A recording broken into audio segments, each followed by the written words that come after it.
Hi, Elena. Hi, Alex. Can you hear me well? Perfect. Yes, I can hear you well. Great. Great.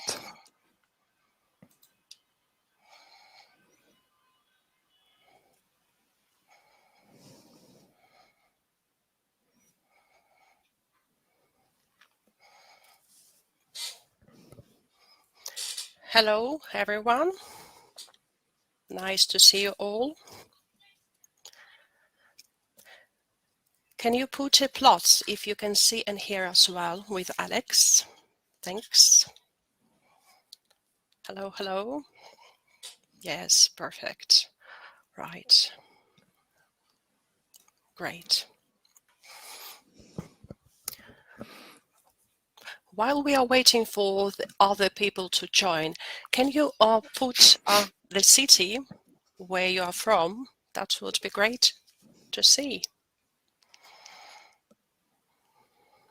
Oh, so Fergana, Almaty.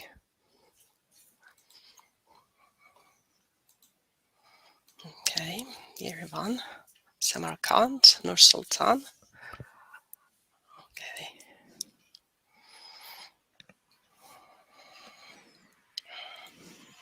I believe we can check the sound by playing a short video, Elena, if you don't mind. Absolutely.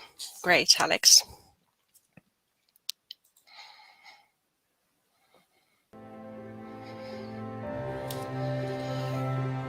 I always wanted to be an English teacher.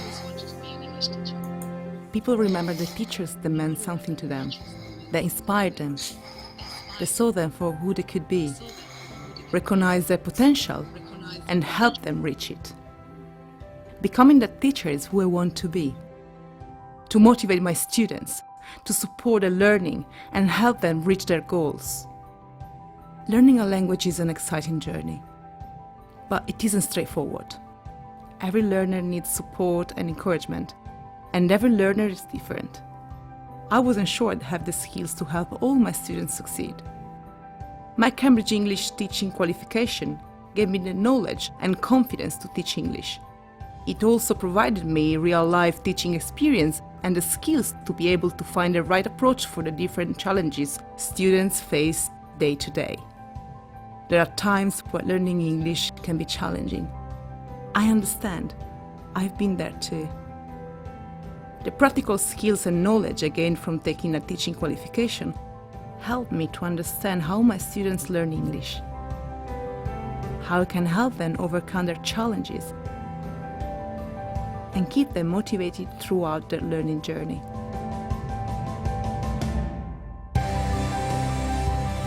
And I'm happy I've given them the confidence to succeed. Moments like these make it all worthwhile. I am proud to have the opportunity to help my students realize their potential and achieve their goals.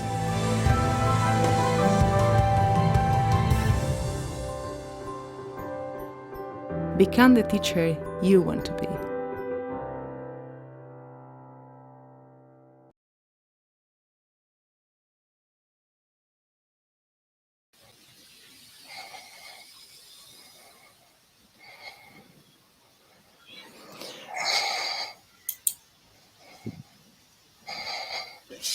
Okay, dear friends, we'll give just one more minute for others to join our webinar.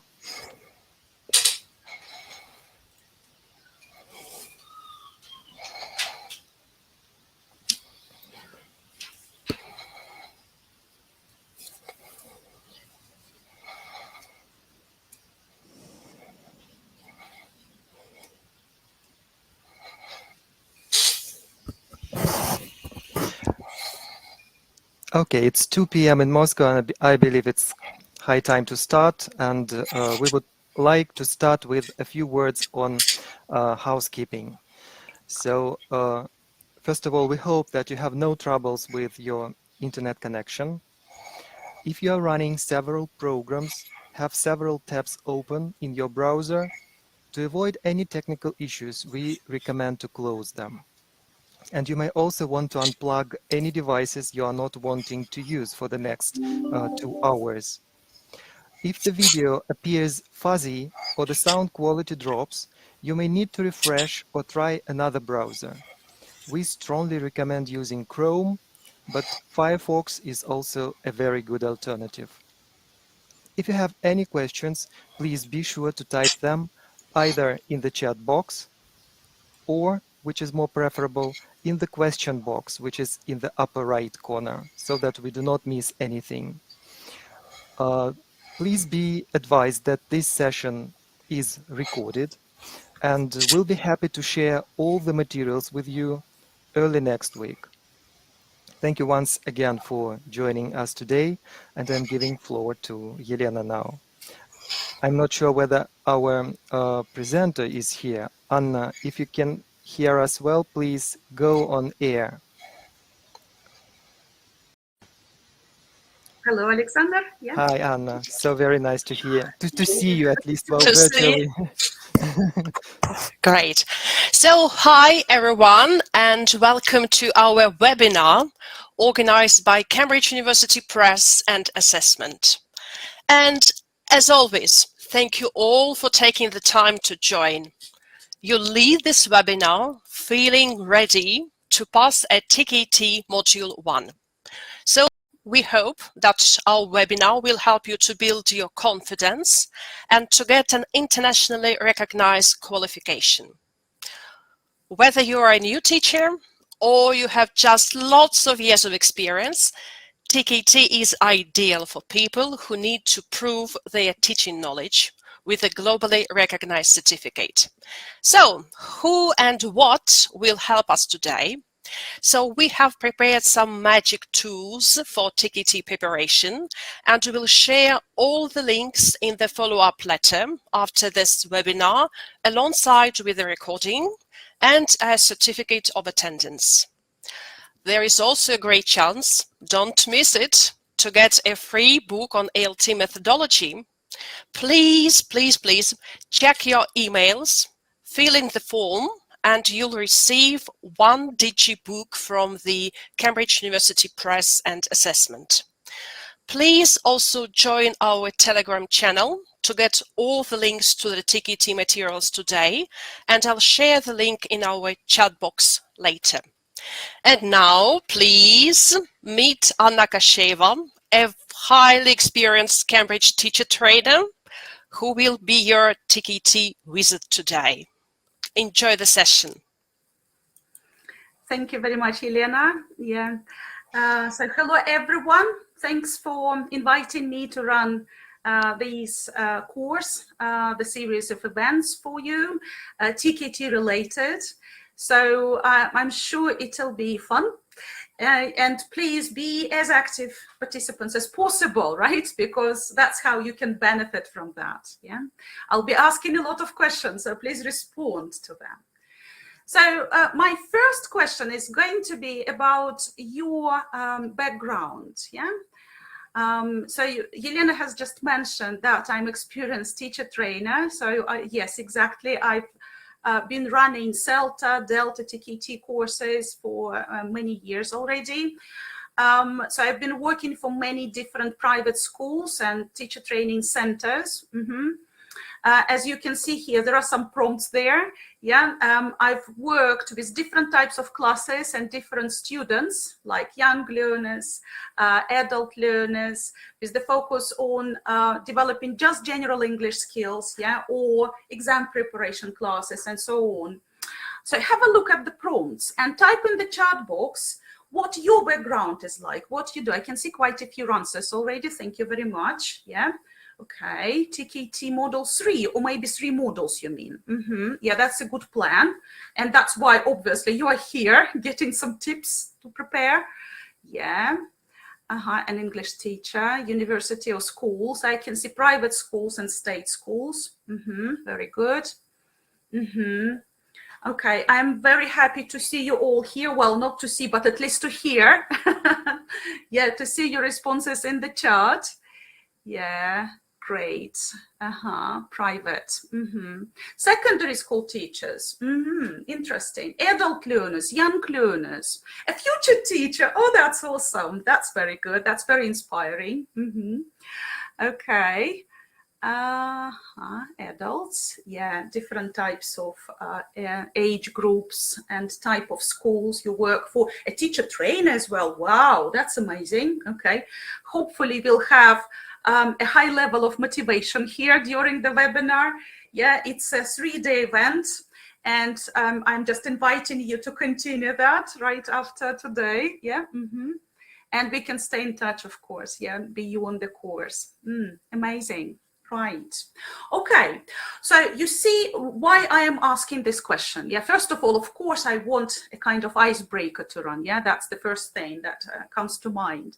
We want to know what we are like and what the needs of the participants are like.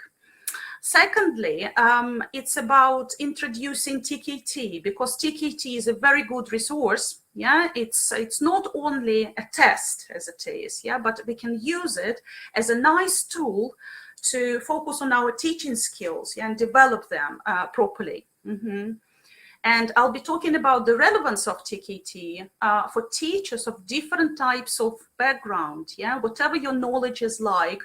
If you are an experienced teacher, or you are a newbie, or you are a teacher to be, which we've seen in one of your responses. Yeah, you can actually, exactly, and it's a never-ending process. We keep learning. That's what teaching is like, yeah, you can't stop learning. And we have many people from different parts of the world, I can see. That's amazing. Okay, right.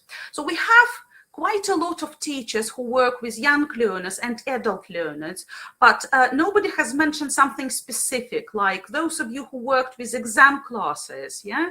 Could you type in a plus, for example, in the chat box? If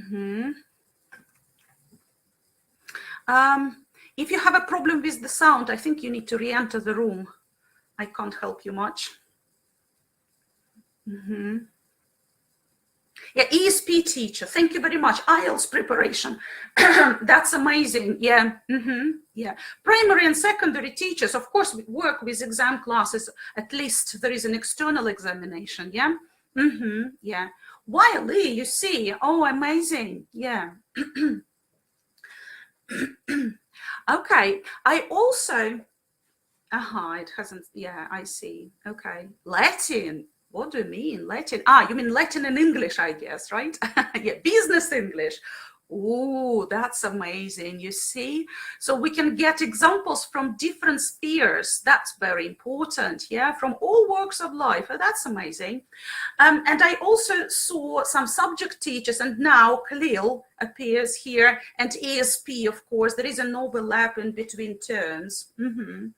Now, those of you who know what ESP is like, could you type in the chat box what ESP stands for?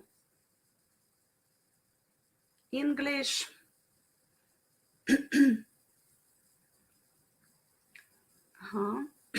English for specific purposes. Thank you very much, Mary. Yeah. So, sorry. You see, I have a CELTA course to run, and in the morning I've been busy running workshops for my trainees. So now I'm losing my voice. I'm terribly sorry about that. Anyway, so we have quite a few people who know terms, yeah, that I'm using here on the slide. Now let's focus on Khalil. What does Khalil stand for? Who can help me? Content, I'll give you a hint. And language.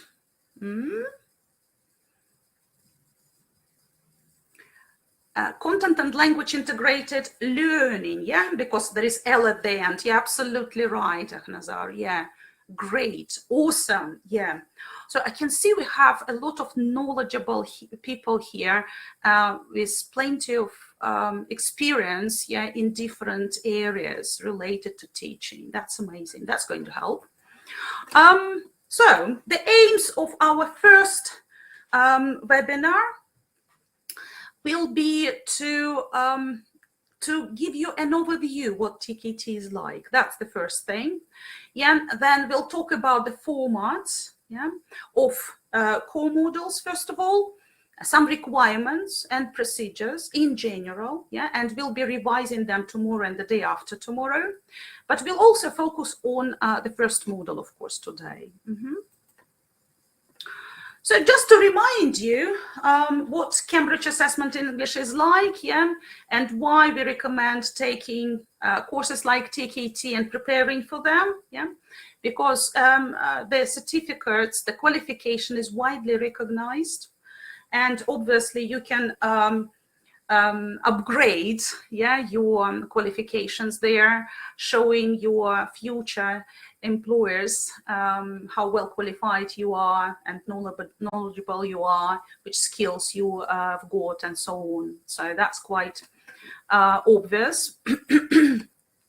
Now, obviously, those teachers who take a preparation course before they take TKT, they can also get better understanding of the principles behind that, yeah, because TKT is obviously a test, but the principles highlighted in different models are very useful. It's something reliable, yeah, it's something that we can use on a regular basis, yeah, when we teach our students. And when we come together with other teachers, we can discuss different task types, but we can also focus on the ideas behind them, right? And hopefully today we'll reveal some of the principles, some of the things, some of the techniques that can be really useful for everyone. Of course, teachers can become more confident when they prepare for exams like that, yeah, when they take preparation courses and so on, and even taking the exam, such a nice experience, it can also boost confidence, help you boost confidence. So let's have a look at Cambridge English Teaching Framework. What I want to clarify is what's behind Cambridge qualifications. We have quite a lot of interesting things highlighted there in the grid. So first of all, there are different levels of expertise, yeah, different stages of your professional development. And some of you, for example, if you are a graduate, yeah, and newly qualified teacher, then probably you are at foundation level, yeah. And some of you perhaps can be somewhere in the middle, developing or proficient. And some of you are very experienced and you're reaching expert level, right? Of course, it's all subjective if you think about this grid only, but if you look at the criteria highlighted on Cambridge website, probably you'll better understand where you are and what you need to focus on. So I assume when you type a plus, it makes sense to you. Thank you very much. That's very important for me to get feedback from you. Now, on the left, there are several areas that we need to keep in mind when we develop professionally as teachers. So first of all, the first area, in my opinion, is the most important: learning and the learner. So we need to keep in mind how learning actually can happen, can occur, right? How languages are learned in general, and also what works for your learners, understanding your learners, their needs, their strengths and weaknesses, perhaps, how to help them. Now, the second area is also very important: teaching, learning and assessment. And there is an overlap in between those two, yeah? So how languages are learned, and then what teaching principles and techniques we can use, if you think about that, right? And also assessing the learners on a regular basis using continuous ongoing assessment, and evaluating their performance, helping them improve, again, on a regular basis, right? We do it all the time. It's a never-ending process. Using appropriate techniques, yeah, and some approaches, methodology, yeah, is all embedded into that criterion.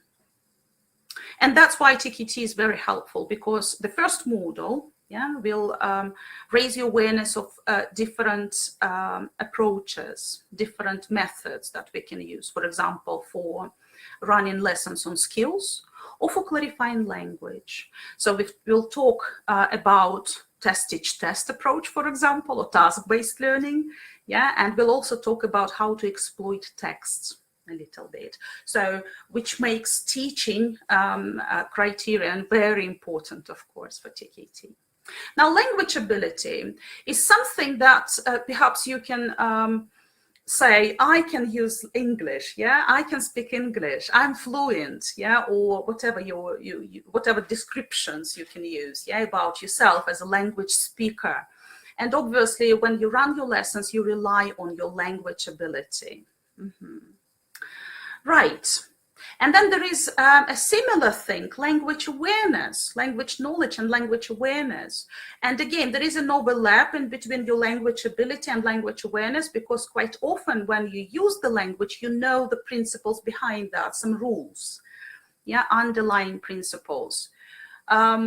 Or maybe your language awareness is a little bit better because you are a teacher, you've been trained, yeah, you know the rules and so on, but you don't speak much and your language ability is a bit weaker. I don't know, it might be different. And that's the difference between these two. So language awareness is a very important skill for teachers. It's your ability to be able to explain, to clarify, to correct your learners and so on. Whereas language ability is more practical, like what you actually is using, what you're using, what you are saying, and so on. And finally, let's have a look at the bottom of the grid. There is professional development and values. And in my opinion, this one is often neglected, something that we keep in mind and sometimes we forget about. Professional development is vague. Yeah, it's the kind of umbrella term. We keep working on our professional development by attending workshops, webinars, by doing courses, by reading books.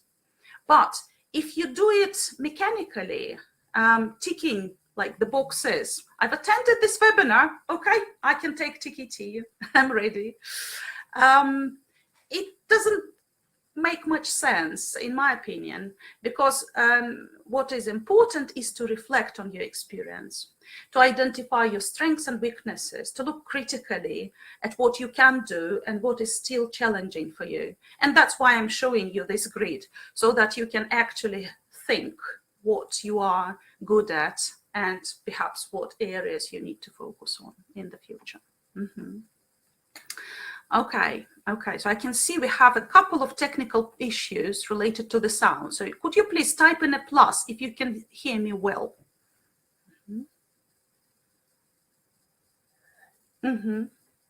Okay, then it's not me.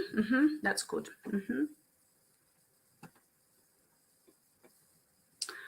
All right. Now, there are a couple of qualifications that you may consider in the future, and one of them is TKT, and we'll be focusing on TKT, of course. But there are a couple of things that I may mention occasionally because I'm a CELTA and Delta trainer, and I feel you might be interested in knowing something about other qualifications as well. And if you compare TKT with Delta Model 1, for example, both of them are tests, right? But Delta Model 1 requires writing something. So they will be your responses that you have to produce, yeah? Whereas in TKT, you are just ticking the right answer. You don't have to type in or write physically anything. Both CELTA and Delta Model 2 have practical components. So you can take the course and demonstrate your teaching abilities, yeah, teaching real students, and you'll be assessed and get feedback from experienced trainers. In TKT, there is no practical component, but if you think about that, all of the tasks are taken based on real life experience. All examples are really interesting and relevant for any teacher. There is another way of developing yourself. There is CELT-S certificate, yeah, which is a course. It's more practical than just TKT, but TKT is embedded there. Okay, let's focus on TKT. many experts say that it's a very practical solution. Yeah, it's manageable. It's quite focused. You can see different areas highlighted in the syllabus, and it's easy to upgrade the teacher's level. And what candidates say actually is that it's not only a well-recognized qualification, but it's useful.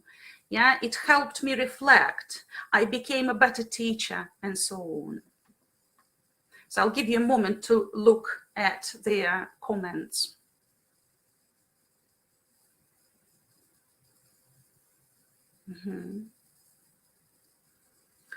So if you look at the examples from different sample tasks, yeah, you can see different techniques, and you can reflect whether you're using some of the techniques or not. Yeah, whether they may work for your students, or perhaps you can change some of the routine tasks, yeah, in your lessons, just to add variety or something like that. So it's quite very very useful, yeah, in that respect.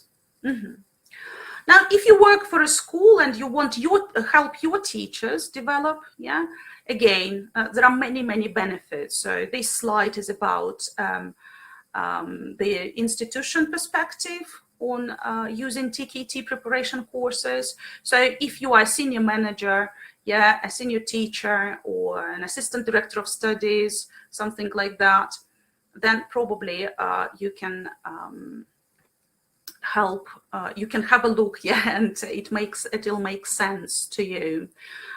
Basically, it's very cost-effective tool, yeah, it's not expensive, and you can hire a trainer to run the course for your teachers. That's what comes to mind. I've mentioned already that whether you are an experienced teacher or a less experienced person, yeah, you can take TKT and benefit from that. And that's what you can see here, yeah. Who is TKT for? So TKT is for primary school children, for teachers, I'm sorry, or secondary school teachers, yeah, or adult learners, yeah, those who want to become teachers. And if you wish to teach English in the future, but you are a subject teacher, you can also benefit from studying TKT materials. Yes, and if you are interested in taking CELTA or Delta, TKT is a very good preparation for CELTA. And Delta, of course, it will be the next step.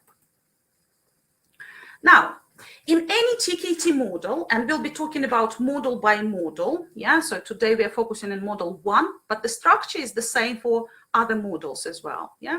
In any TKT model, there are 80 questions, and you'll be given 80 minutes to answer the questions.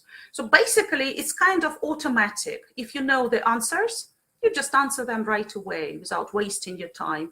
For some questions, perhaps you'll read it'll take some time, you'll think a little bit, yeah, you'll eliminate some odd one outs, and that's how you can focus on the right, choosing the right answer, something like this. So there are some strategies, obviously, but the main idea is you should know the answers, yeah. The information is relatively straightforward, basic, but very important for each teacher, whoever you are.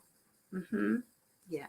Oh, and we have some experienced test takers. I can see Sivara. Yeah, thank you for sharing your experience. So was that easy to take the test? What band did you achieve?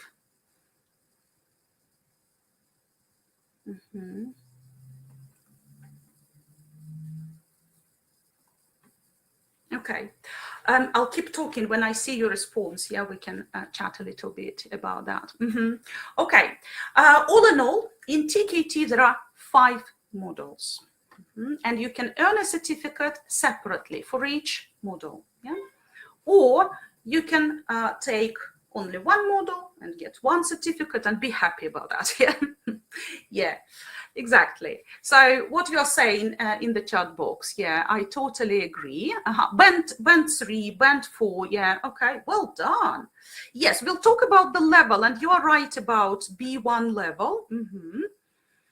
So, yeah, so let me just remind you how cheap, manageable the course is, and you can choose the model which is the most relevant for you, depending on your needs. And what you need to be able to demonstrate. Oops.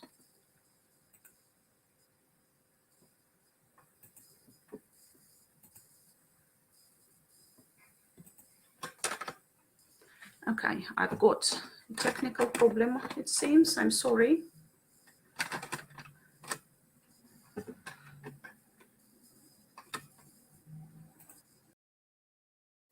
Okay, I had a technical problem. I'm terribly sorry. Can you hear me now?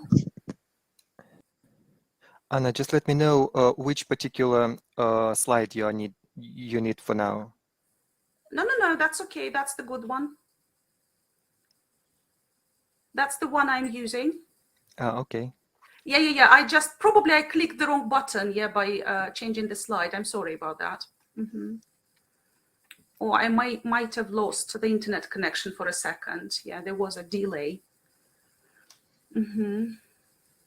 Okay, right. So what you need to demonstrate is your knowledge of the principles behind communicative teaching. Yeah, some principles related to lesson planning, classroom management techniques, and also using teaching materials, right? But today we'll be focusing on model 1, which is mostly about how languages are learned and the methodology that we can use to teach our students. So have a look. There are 3 core models. Yeah, we'll be talking about model 1 today. We'll mention model 2 tomorrow, and the day after tomorrow will be on model 3 preparation. Yeah, I'll show you some examples. But there are also 2 specialist models. I like TKT Young Learners very much. It's very practical. There are lots of great ideas how to teach kids. The principles are highlighted because, you know, young learners are different, and we can keep in mind those peculiarities when we work with them. So, and if you are a subject teacher, you can consider taking TKT CLIL because it's amazing in terms of how you can integrate language and content, yeah, how you can combine different things like teaching, for example, geography in English or something like that. It's really, really cool. And I think language teachers can benefit from that. So for each of the models, whatever the test you're taking, you'll get a question paper and also an answer sheet. And what is important is to take notes, of course, during the test, that's fine, but then you have to transfer the answers to the answer sheet. And for doing that, you will have to shade the lozenges. So if you've taken some Cambridge tests, you know what it is like. Yeah?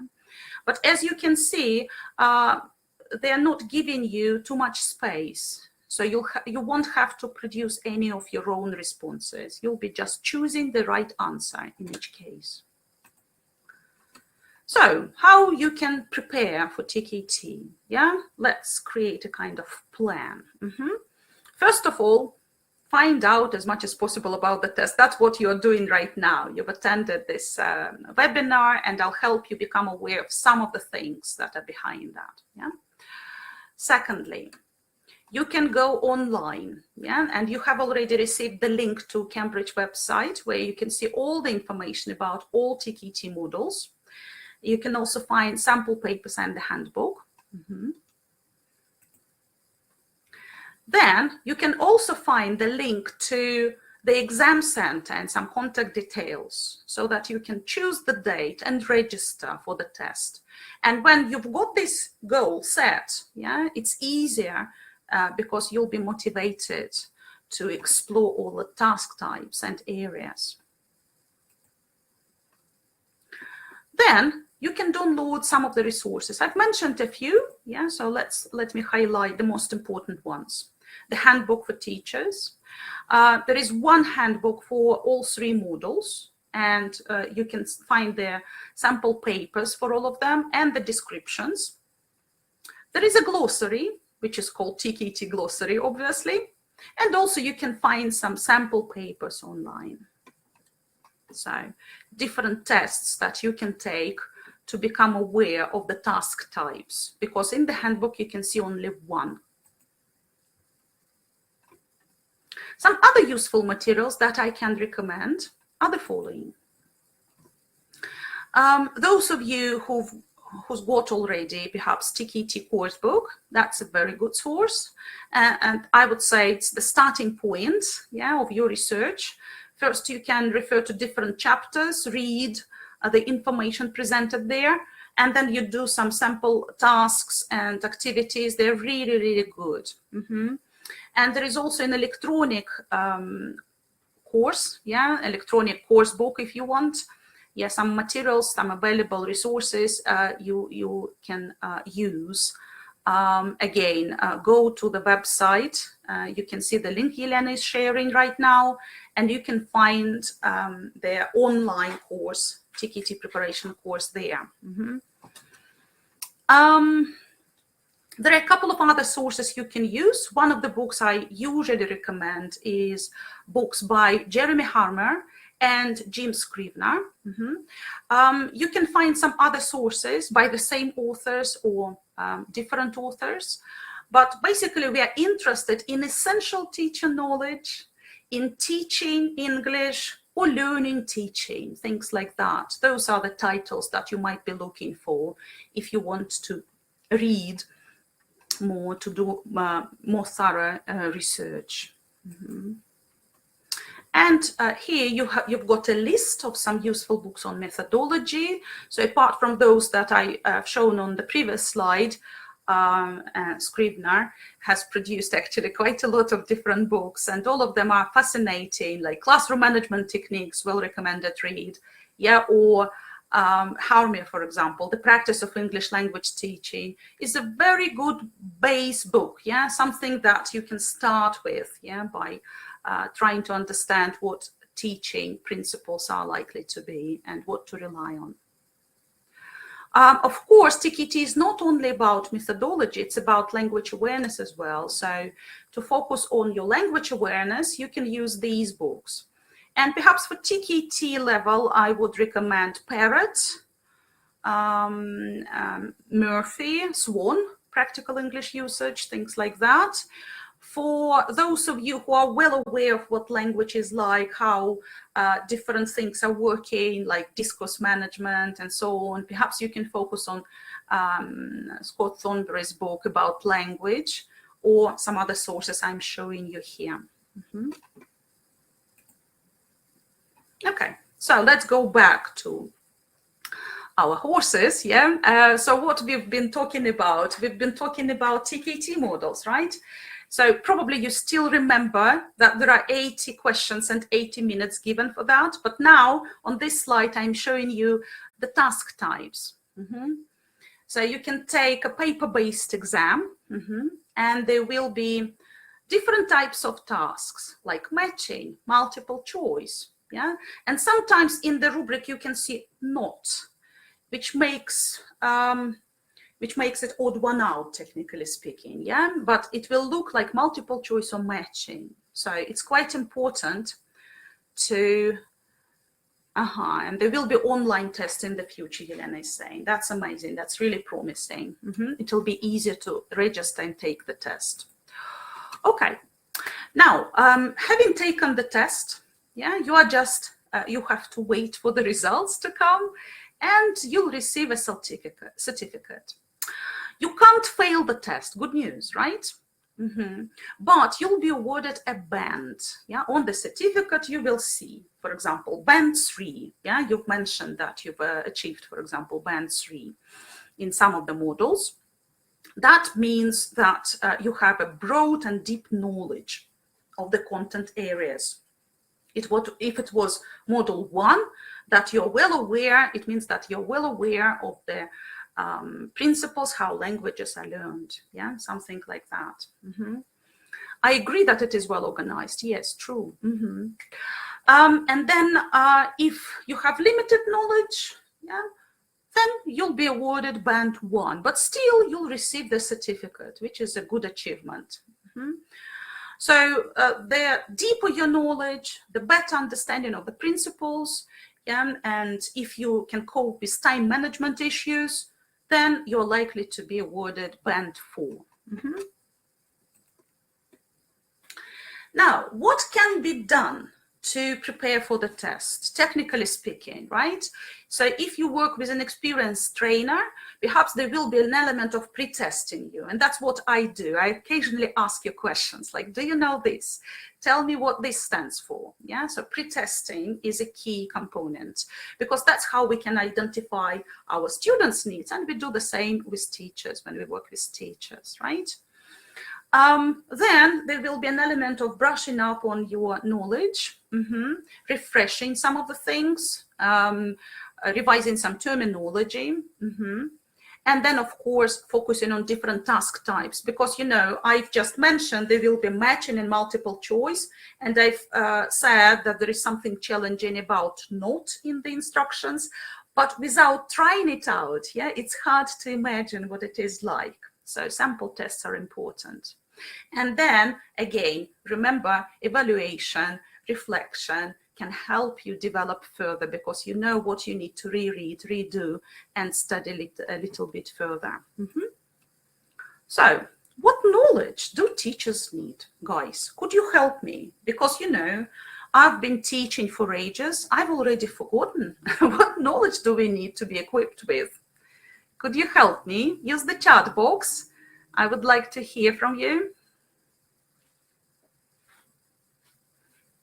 Grammar, yeah, absolutely, yeah. Some words, vocabulary, methodology, of course, yes. Language knowledge, very good. Language awareness, yes. So vocabulary and grammar mostly. Classroom management, fantastic ideas, great. Different approaches, pronunciation, yes. Lesson planning principles, wow, that's amazing. Psychology, oh, that'll be very useful, but not exactly very relevant for TKT preparation. For your students, it's very important. Functional language, assessment, wow, guys, thank you very much, that's amazing. So here you can see some of the things perhaps that teachers need to be equipped with, yeah. Like understanding learners' needs. Remember the framework I showed you previously. The ability to give feedback to your learners, yeah, and some other things. And of course, emotional components are very, very important, yeah, being empathetic, being supportive, and so on. Absolutely. Thank you for sharing so many ideas. Yeah, and you can also see some important principles highlighted in TKT Model 1, for example, yeah, concept and terms. Yeah, identifying which methodology to choose, yeah, which method, approach, technique to choose, to use, and so on. Right. Patience, yeah, exactly. Okay, so our priority for today is TKT Model 1. And as you can see, the focus is on language. So this is about your language ability and language awareness.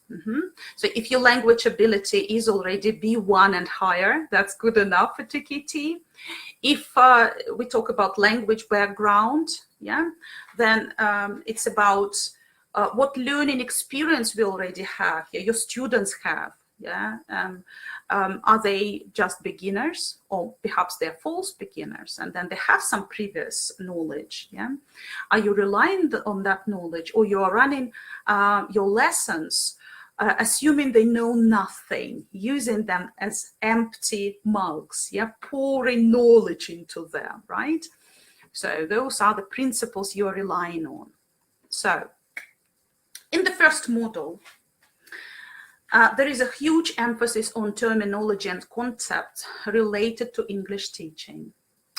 Also, some understanding of the principles, how languages are learned, what is learning a language, what it is like.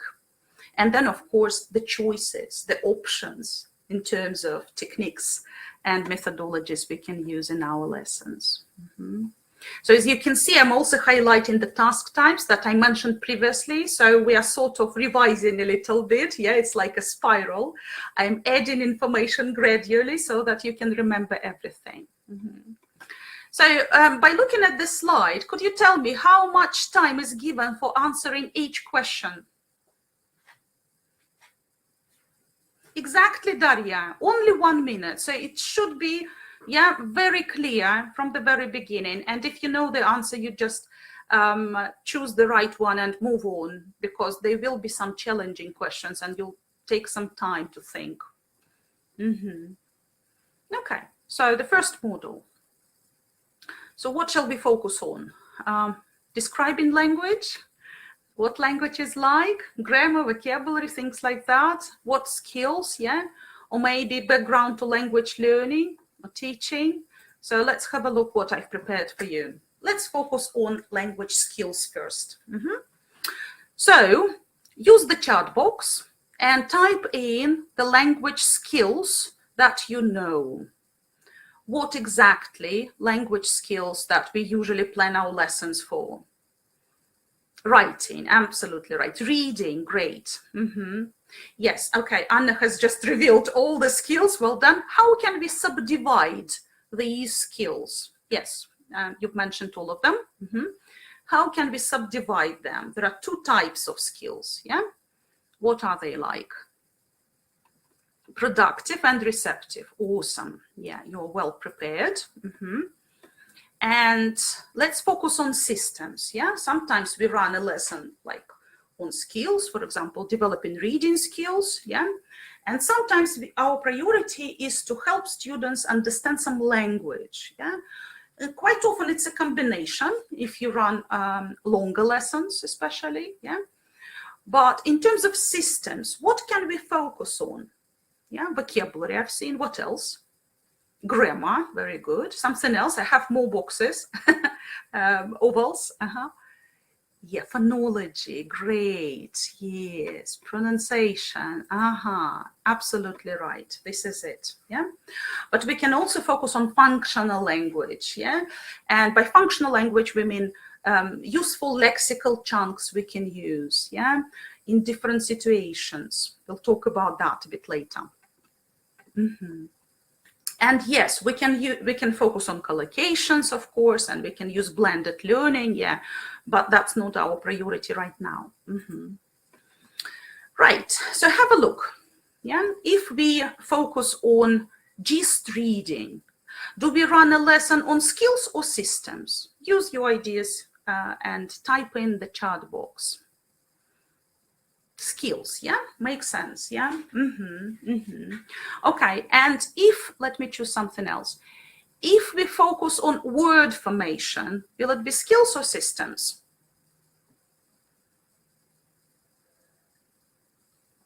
Yeah, vocabulary, systems, exactly, very good. And when we focus on the layout,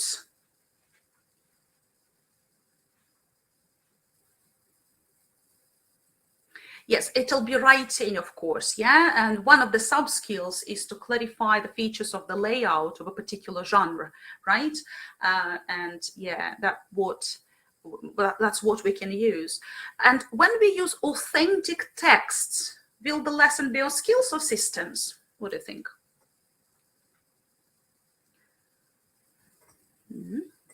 Yeah, exactly. We can use it for both, because a text can be used as a source of information, first of all, and we focus on developing skills. And then we can focus on language, yeah, by exploiting the text properly as a linguistic object. And then obviously at the end of the lesson, perhaps we can use it as a springboard for production. Yeah, and that's what makes it really, really practical, yeah, if we exploit materials, if you make use of them. Yeah, absolutely right. You can see some other things that are highlighted in TKT in different question papers. You can see, like, you need to be aware of the symbols of the International Phonemic Alphabet, yeah, because that's how you can clarify pronunciation for your learners. Some features of connected speech, again, basic features, but still something like linking or sentence stress, let's say, yeah, those are very useful things to highlight.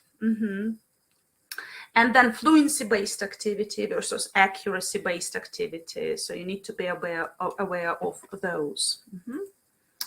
Now, let's focus on grammar. Here is a quote by Penny Earl.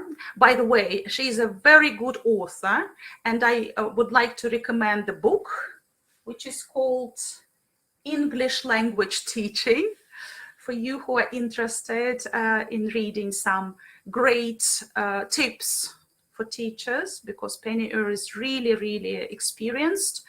And you can actually find some webinars, some YouTube videos. Yeah, she delivered some presentations for Cambridge. Anyway, so she's saying that the way words are put together to make correct sentences is actually grammar. Does it make sense to you? Good, good. Yeah, she's famous. Right, okay. Yeah, thank you, Elena. Right, exactly. So that's what grammar is like. So what is behind grammar? Understanding parts of speech, yeah, from the TKT perspective, of course, yeah, and understanding the forms of grammatical structures. It's not about discourse level, yeah, it's about syntax mainly. So have a look at these 5 sentences. So hopefully you understand all of them, yeah. But on the left, I've got some prompts. So let's identify the target language in each sentence. For example, number 1, then I realized what had happened. So what we might be teaching using this marker sentence, past perfect. Yes, very good. Let's focus on the second one. Many old houses are made of wood. Passive, we all agree. Great. Okay, how about number 3? Help me out.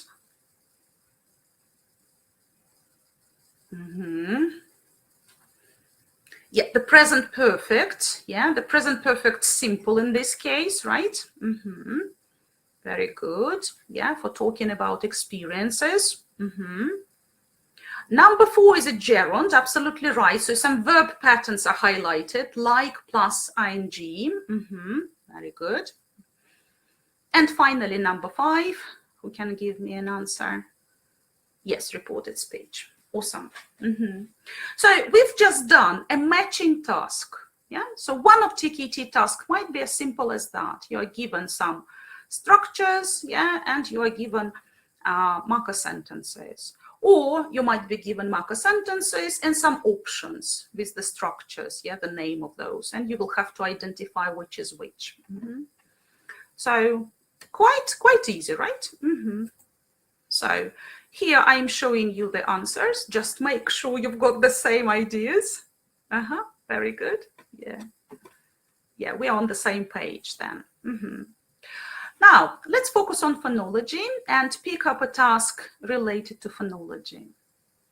You have to be aware of the phonemic symbols that are frequently used to clarify different peculiarities, because, you know, English is tricky in terms of discrepancies between spelling and pronunciation, right? It's crazy if you think about the origin of the language, yeah, and how it's been influenced from different sources and so on. So some of the things are really crazy, yeah, there. And it's important to be able to use some of the symbols just to clarify some of the things. Secondly, I've mentioned that there are some tasks related to connected speech, sentence stress, and intonation. Let's have a look at the phonemic chart. So if you look at it, this is Andrea Underhill's version of the chart. And at the bottom, you can see the explanation why it's been designed in this way. Well, actually, if you can see that everything is placed according to the position in the mouth, yeah, how our articulators work. So for example, to produce p, we're using lips, yeah, it's a front sound.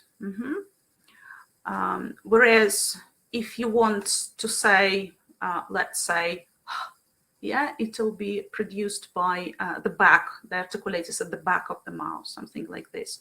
So it's quite a smart tool. If you show to your students, you can clarify the differences between some of the vowel sounds. Yeah, like for example, in Russian, we don't have the differences between long and short or tense, yeah, sounds, like E, yeah, when the lips should be spread, and E when they're neutral, yeah. So this is clearly shown that articulators work slightly differently, yeah. And the same with consonant sounds I've just highlighted. I can see that you are saying there are voiced and unvoiced consonants, yeah. What types of vowels can you see? Because we can also split them into two categories at least.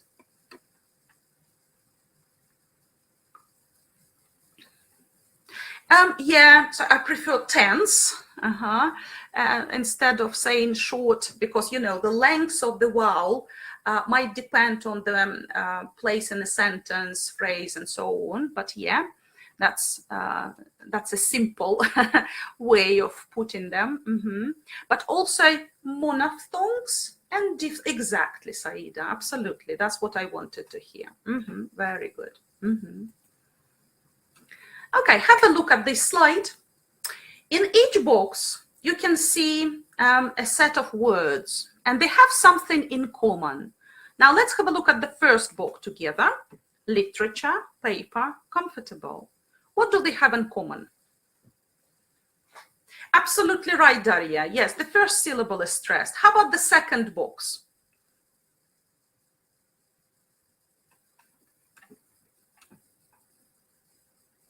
Yes, in the second box, we have the second syllable stressed, right?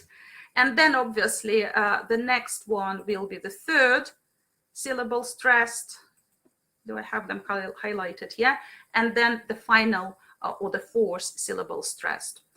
Now, do you remember the rules related to word stress? Yeah. Sometimes we have a stress shift when words come together, like in compound nouns, for example. Yeah. Or in some phrases with adjectives, like compact disc, for example, if you think about it, how to say it separately and together, yeah. And sometimes we know that before shin, for example, the syllable will be stressed all the time, but we never stress that suffix, yeah. So some rules are quite straightforward, but obviously students need to get a lot of practice to be confident users. Yeah, we can also talk about subsidiary stress. Thank you, Marina. Yeah, but I don't think in TKT you'll find many questions related to that. Usually they focus on the main stress. So tonic syllable. Have a look at the dialogue. Now we are looking at sentence or discourse level, and there are a couple of features highlighted there. So for example, we've got I am. What's that? What feature of connected speech you can see there? Yeah, kind of linking, yeah, but we also use the contracted form. Very good. And then to there, yeah, what do we do there? What's number 2? Weak forms, absolutely right, Marina. Yeah, we have quite a few active participants. Awesome. Now let's have a look at number 4. Instead of saying do, you, we are changing something. Exactly, that's an example of an assimilation. And there might be elision as well if some of the sounds disappear there. Very good. And then we have number 5. What's this? Yeah, we are using some arrows to show something. Do you want anything? Yes, it's a rising tone. Or sentence stress. Yeah, that's how we emphasize something. Yeah, exactly. A tone unit. Good. So we're well equipped with terminology like that. But for TKT, basically you would be asked to match, yeah, or identify the features only. So let me just show you the task, which belongs to one of the sample papers. Have a look at number 1 and type in the answer in the chat box, A, B, or C.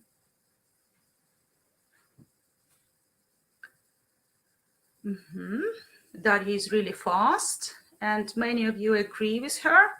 Oh, we have different answers.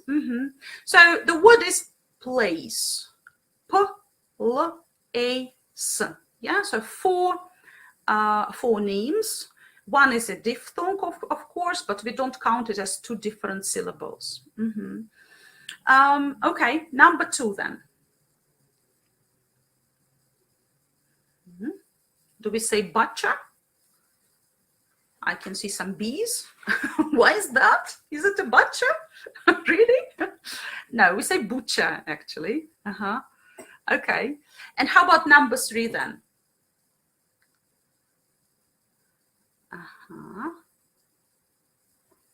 Okay, think in a different forms of the same verb, right? And a minimal pair is a pair of words which sound the same, but one phoneme is different. So yes, cat, cat will be an example of it. The vowel sound is different and the rest is the same. So here you can see the correct answers. So perhaps if you can't see the difference between R and U, or those tense vowels or diphthongs, yeah, perhaps you can brush on those, first of all, terms, and then do research, like how to say things and whatever, understand the phonemic symbols as well. But generally, you're well prepared. So let's move on then. Answer the question, and again, type in your ID in the chat box. Okay,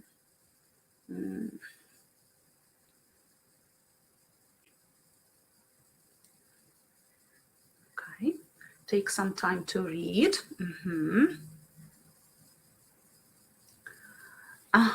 Very good, amazing. It's good that you didn't start typing right away, yeah? First, you read all the options, and then there is a kind of process of elimination, yeah? Some of the things are just wrong, like the first syllable of each word is always stressed. Of course not, sometimes it might be stressed, yeah?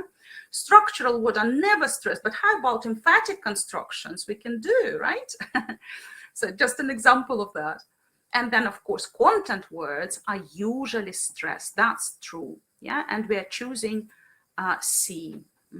Yeah. Well done. Okay. Now let's switch from phonology to lexis. I love this area. Yeah. Who is fond of the lexical approach? Tell me. Type in a plus in the chat box. Double pluses. Oh, no, not really. I see. Okay, okay. It's okay. We all have different hobby horses. That's fine. Yeah. Basically, without words, we can't convey meaning at all. That's why lexis is very important. Yeah. Just knowing grammar is not sufficient for English speakers. And with vocabulary, yeah, if we are equipped, if we know a range of words, of course we can do whatever we want, right? Even being unaware of some grammatical rules. Exactly, good. So let's have a look at some terms. There are a couple of interesting things here. So for example, I'm going to give you an example and you type in the term in the chat box. English magazine, yeah, and French magasin. Yes, those are false friends. Exactly, yeah. Okay, a bus stop.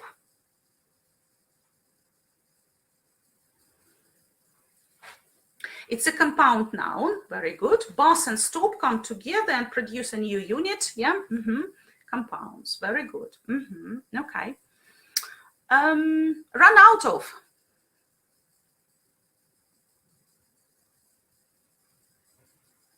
Yeah, obviously it's a phrasal verb, yeah. And what grammar might be behind phrasal verbs? Yeah, when we teach phrasal verbs, do we teach the word order?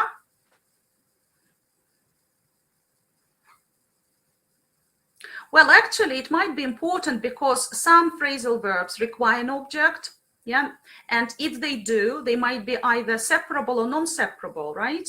So the word order is important. Like today, in one of the lessons, my CELTA trainees clarified one phrasal verb. What was that? Let me remember.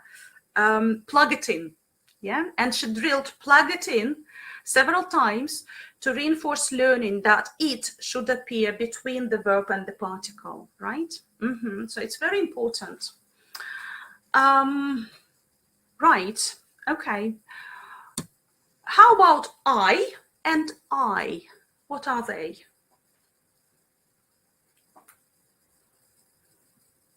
Exactly, they're homophones. Yeah, they sound the same, but the written form and meaning are different things. Very good.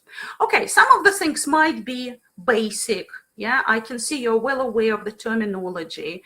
Is there a term that you are not very familiar with? Do you need some help here? Or we can move on. No. Affix. Affix is actually a combination of prefixes and suffixes. Yeah, affixation is a bigger term. This is it. Yeah, let's move on. Exactly. Register is the level of formality. Yeah. A false friend, if in two languages we have similar words, but they're a little bit confusing because the meaning is different. Yeah, exactly. Good. Okay, guys, here is a matching task for you. So you're well aware of the terminology. Let's do it. Number one is A, B, C, D, or E.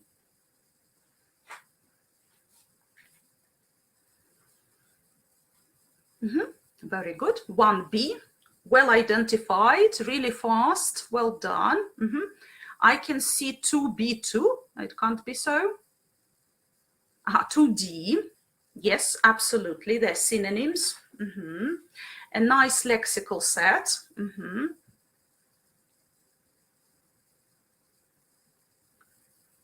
Yeah, so we have 3E. Okay, let me see. Yes, yeah, that's how suffixes can be used to produce more words. A noun, child, yeah, plus suffix ish, and there will be an adjective, yeah. Success as a noun, plus full, it'll be an adjective, plus ly, it's an adverb already, yeah, and so on. Very good. And then 4, of course, will give us quite a few examples of compounds. In this case, compound nouns. Great, awesome. And 5 is a lexical. Is it a lexical set? Yes, yes, okay. I can see some confirmation. Good, I had doubts about that. Good, thank you for helping me out. Amazing, right. So basically it's a kind of set that we can prepare for each lesson to equip our students so that they can talk on the topic confidently. Right, so have a look. Do we all agree? The same thing? Yes.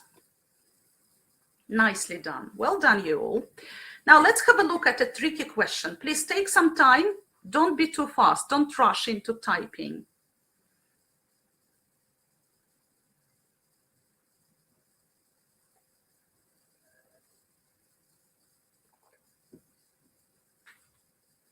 Okay, I could see a couple of right answers and a couple of inaccurate answers. Let's have a look.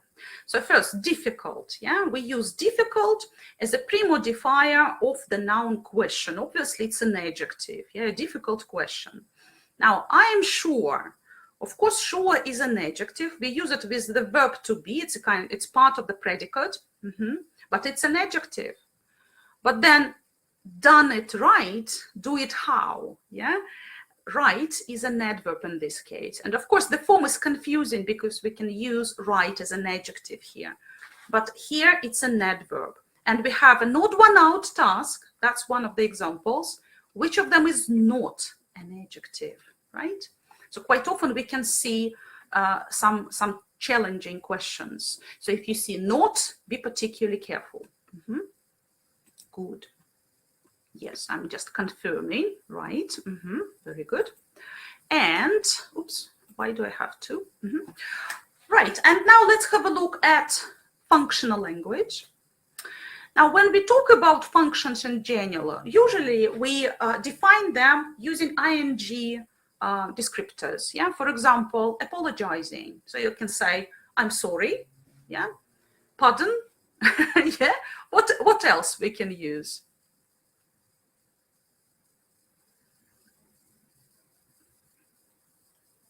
Yeah, excuse me, maybe. Yeah, it's my fault. Yeah, exactly, my bad. Yeah, it's a pity. Okay, perhaps, yeah. Exactly. So we have lots of different exponents, phrases we can use, yeah, for the same situation, just to apologize, yeah. I'm terribly sorry. I do apologize, yeah, depending on the level of formality, depending on who we are talking to and what about, we choose different phrases, but the meaning is the same. And that's what functions are like, functional language in general. So I have a couple of examples of different functions here. I'm sorry is one of them. Let's brainstorm ideas how we can express dislikes. Okay, I don't like is one of them. What else can we use? I hate, okay. That's quite strong, yeah. Dislike, that's good.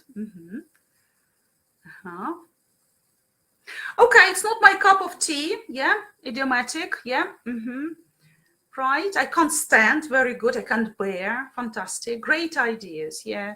I'm not fancy, good. Yeah, I'm not really into it. Yeah, exactly. Yeah, maybe I don't mind to be more, like to use a hedging device there to be polite, yeah. I don't feel like, yeah, exactly, amazing. Yeah, okay, be careful. It depends, of course, who you're talking with, yeah. Okay. So have a look at one of the sample tests related to functional language. In the box, you can see ABC options. Those are functions, yeah, they're meanings. And on the left, you can see 5 sentences. So let's have a look at number 1. Yeah, I'm lighting candles since the electricity's gone off. So what do? You give a reason, yeah, why. Since is a nice device, yeah, to use instead of because, for example, yeah, to show why you're doing it. Very good, amazing. Let's focus on number 2.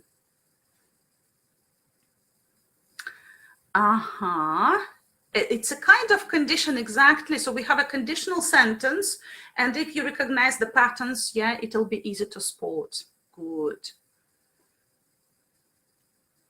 Okay, so some of you are really fast. I can see the answers to number 5. Wow. Very good, amazing. Okay, so you got it, yeah? That might be one of the tasks that you'll have to cope with when you take the test, yeah? Functional language, exponents, different things related to the register, appropriacy, level of formality, situations in general, and so on and so forth. And there might be some classroom language that you'll have to talk about, well, not talk, think about, yeah? Or something like this for students for just language clarification. Great.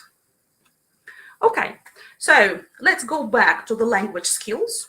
Yeah, we've talked about systems, enough, vocabulary, grammar, phonology, functions.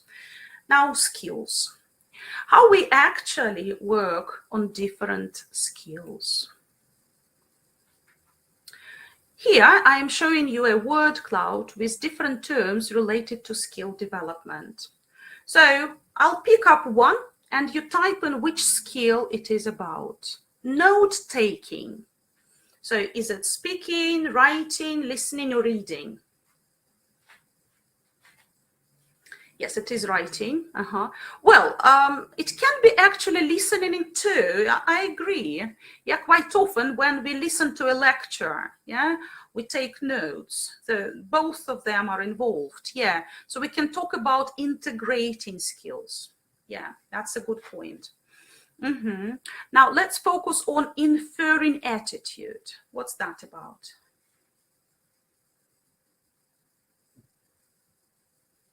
Yes, it's likely to be about either reading or listening. Those are receptive skills. And reading or listening comprehension. Yeah, what is behind that? Maybe the person's been sarcastic. Yeah, maybe there is some irony in the text. Yeah, and you can infer that. Okay. How about global understanding? Give me a synonym for this.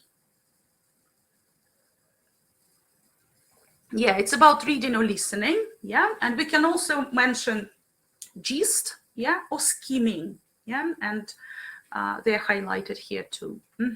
Good. Okay, let's deal with the sample task again. Have a look. So we have 4 questions. Let's have a look at number 1. What is summarizing?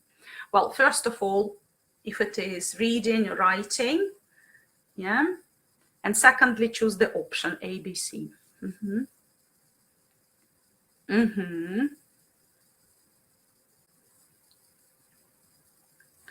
Okay, so yeah, most of you agree that it will be 1C, yeah, giving the main points, yeah.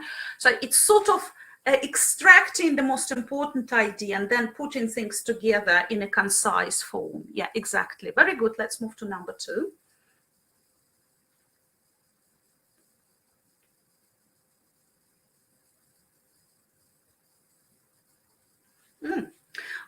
Okay. I can see you have plenty of ideas. So let me just reveal the answers and then we'll talk about the most important areas. Yeah. So oral fluency is about speaking naturally.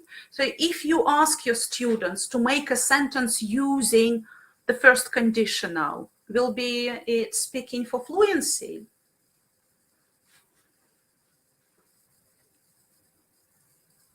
Yeah, exactly, because you're giving them a hint which language to use, and then the focus shifts towards accuracy. Absolutely right. And then speaking without considering the listener is about lack of interaction. Yeah, that's a different story.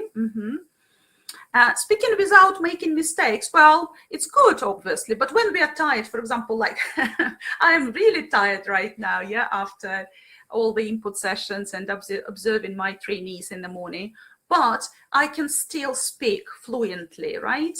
Occasionally there might be a slip, and it's quite natural. It's the same for native speakers. Sometimes there are some awkward slips, obviously. So this is not about fluency.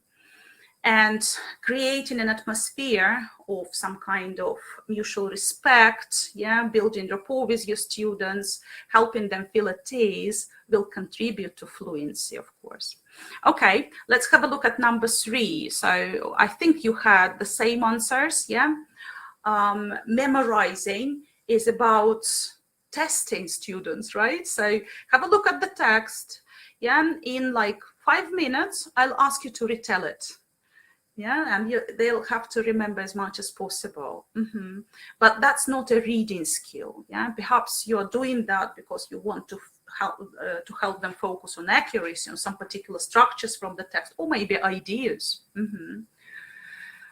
Deducing meaning from context is a very interesting skill if you think about it. Yeah, let's compare it with inferring. Yeah, we infer meaning and attitude, but we deduce meaning of particular words. So, for example, in a text, the students can see that their writer said something like, I don't know, I can't think of any word actually right now, but basically when they see an unfamiliar word in the text, but they can figure out it's an adjective and it is used to describe the next word, yeah, and they can figure out if it is positive or negative by looking at the rest of the sentence or paragraph, right? This is deducing meaning from context, whereas inferring is about opinions, exactly. Gulhan, yeah. Okay, and then interactive listening when there is a partner, obviously, and you're not only talking, but you're also initiating some kind of discussion, right? You're inviting another person to talk. In many Cambridge exams, you can see such a task, yeah, when candidates have to interact. All right, amazing, yeah. So one more sample test because you're really good at them.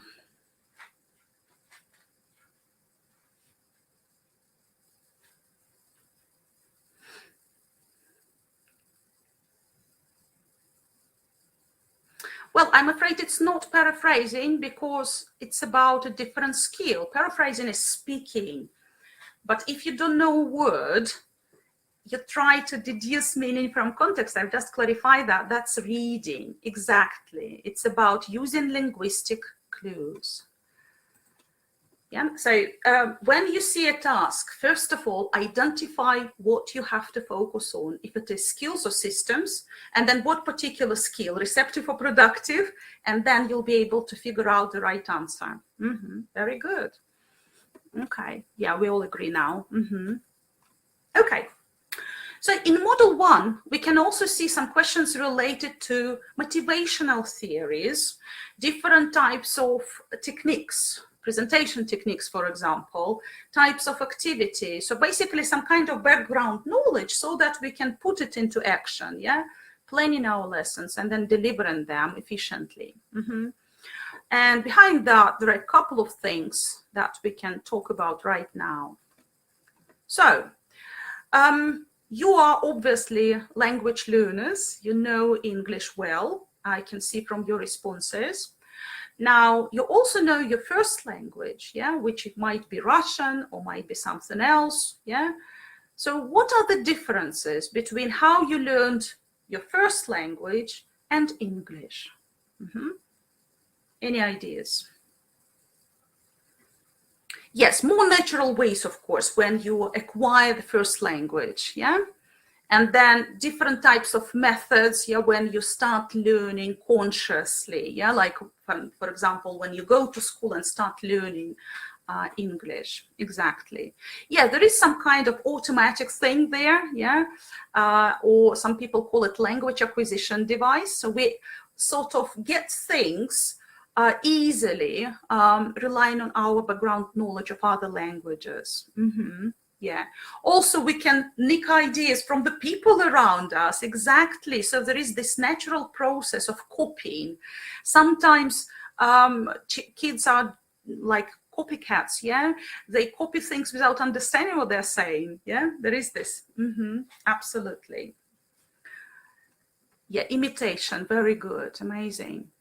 So, obviously, the experiences might differ and they depend on your age. Yeah, if you start learning the second language when you are mature, or when you start learning a language at the same time, basically when your first language, like a couple of years later, yeah, then you'll be also acquiring it.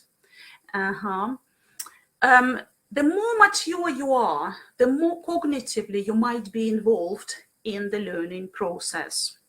And obviously you can rely on your knowledge of the first language, exactly, Ludmila.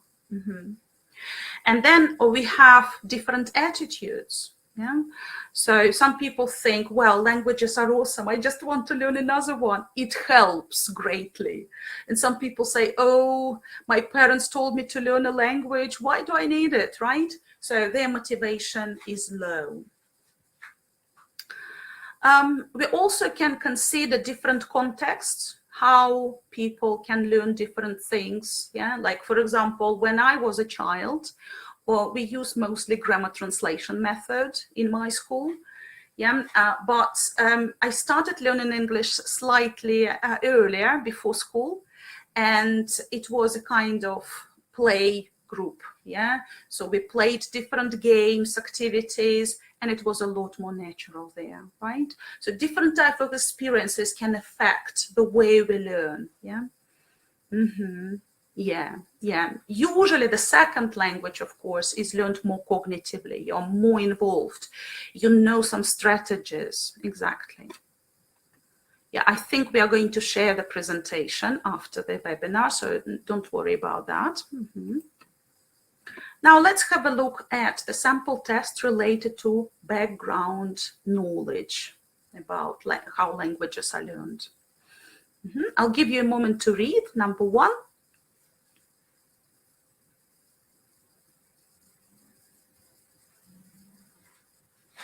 You're really fast.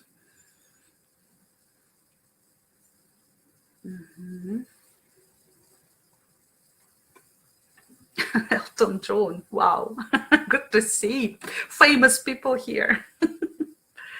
Okay, amazing.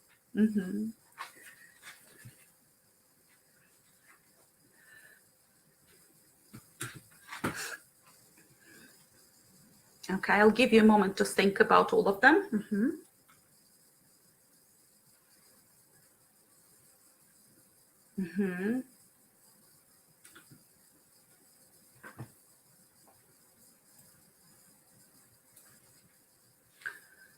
Okay, I can see the answers for number 3 are also appearing. Well done.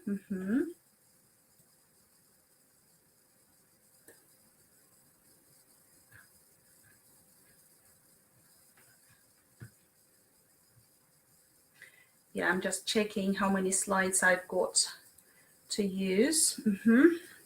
Okay, so let's have a look. So the first point, when we learn our first language, native language, quite often we have lots of friends and family members who can help us, but do they correct us? Like, don't say that, So quite often it's a natural process, when adults reformulate what they can hear to correct sensitively, with sensitivity, their kids.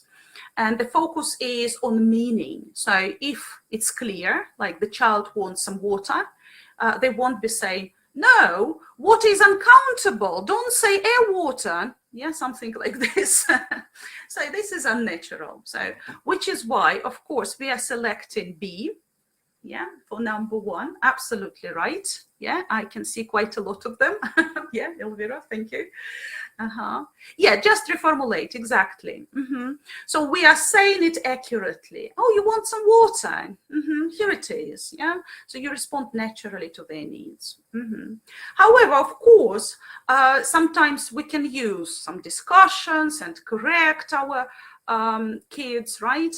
But what you need to focus on is the most obvious idea, the differences between L1 and L2 learning. That's why number 1 is B. So for number 2, I can see some of you are saying is C, for example, is the right answer. So motivation comes from their wish to learn school subjects. But how about their first language? That's not, they're not connected really, right? But they want to communicate, they want to be understood. If they want a glass of water, they want to use their first language. And that's why the progress is really rapid, in the first couple of years. Now, number 3, let me see the answers.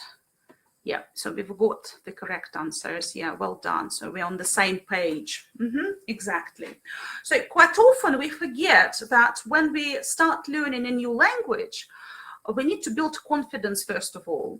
So when you ask your students to say something in the first lesson, sometimes it's a little bit intimidating for them, right? So giving them some silent period, giving them some time to think, to adjust, can help. And for young learners, quite often we use an element of TPR to let them respond, without saying much. They can just show some gestures, and that's how they show understanding of what you're saying. So some of the principles of first language acquisition can be applied to our teaching. Right. Another thing that is covered in TKT Model 1 is different approaches, methods, and techniques. And here you can see quite a few techniques that are mentioned in different sample papers. And in the glossary, you can find the description, the short description of each of them. So for example, the lesson can be shaped as like presentation, practice, production. If you assume students don't know this target language, yeah, you just run your presentation, clarifying meaning, pronunciation, form, whatever, yeah, you need to clarify. And then you give them controlled practice, and then you set up a task with the focus on fluency. We call it production. Yeah?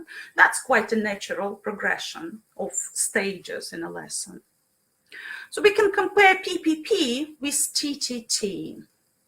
So teachers who use test, teach, test, they usually assume that students know something. And it's silly to run a presentation without considering their background knowledge. And that's why before clarifying the target language, they test them. Well, the glossary is the same for all modules, yeah, oral.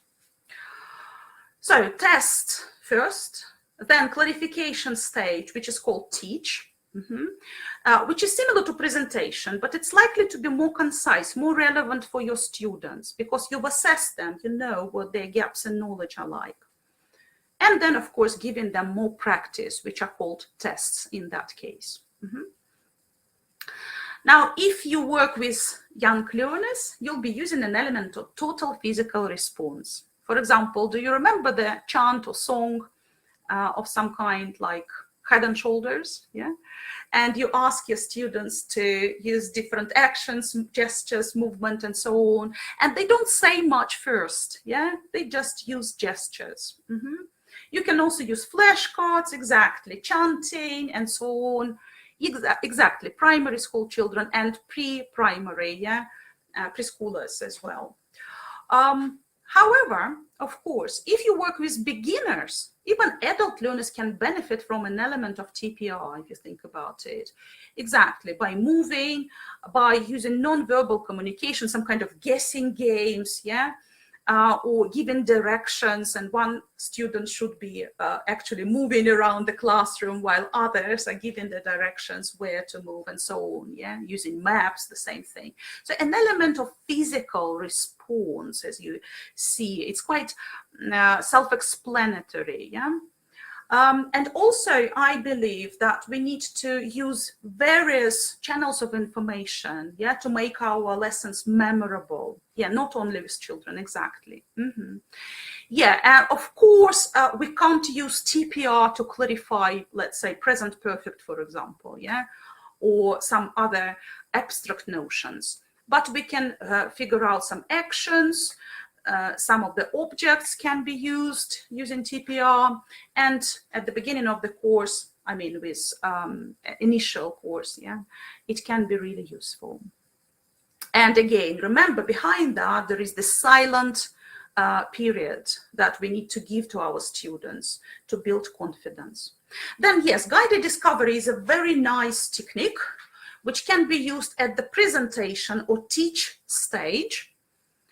When the students are given a task of some kind, to be able to work out the rules themselves. So instead of saying the present perfect is used to talk about life experiences, yeah, you can give students a sentence and ask them, do we talk about present or past there? Yeah.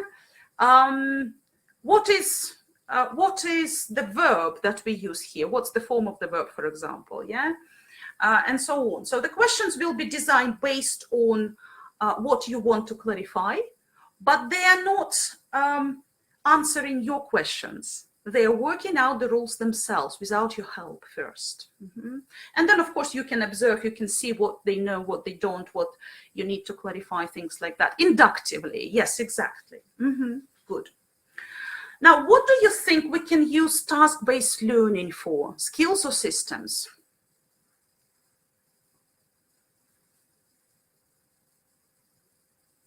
Skills, absolutely right. What kind of skills?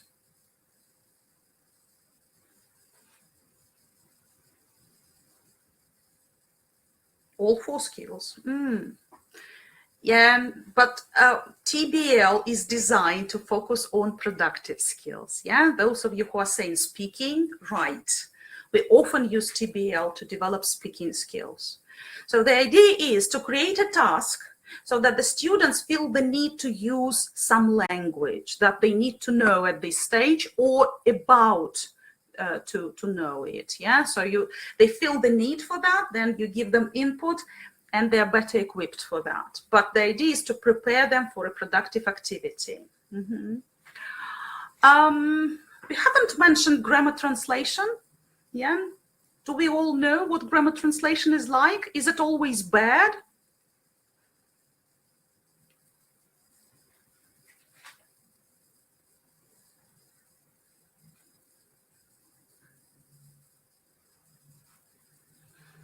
Yes, no, okay.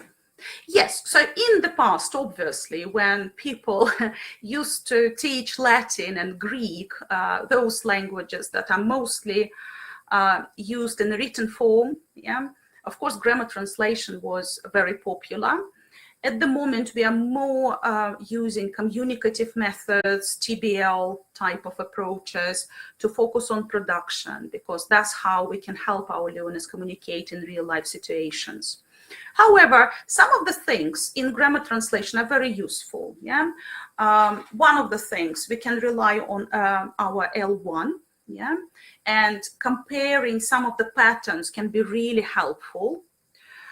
Secondly, we can save time occasionally using, I don't know, some classroom management techniques in L1, just, for example, to maintain the right level of discipline, yeah, or something like that. Or to save time, not explaining things in English for like half an hour. It can be concise. In grammar translation, they started using controlled practice activities, you know, those gap fills, yeah, matching tasks, the focus on accuracy, and we still use them because that's how, those are building blocks, yeah, we need to focus on them first before giving fluency-based activities. So yeah, there are some good things about that method, and perhaps at the moment we can talk about the principled eclecticism when we teach, yeah. So we use bits and pieces from different methods, from different approaches. But what is important for TKT is the ability to identify which technique to use and what they are aiming at by giving you such a task, like what they are trying to assess, your understanding of the approach, their staging, yeah, and so on. So let's have a look at the sample task.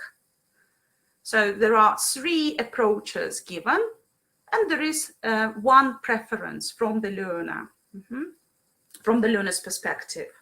Let's match them.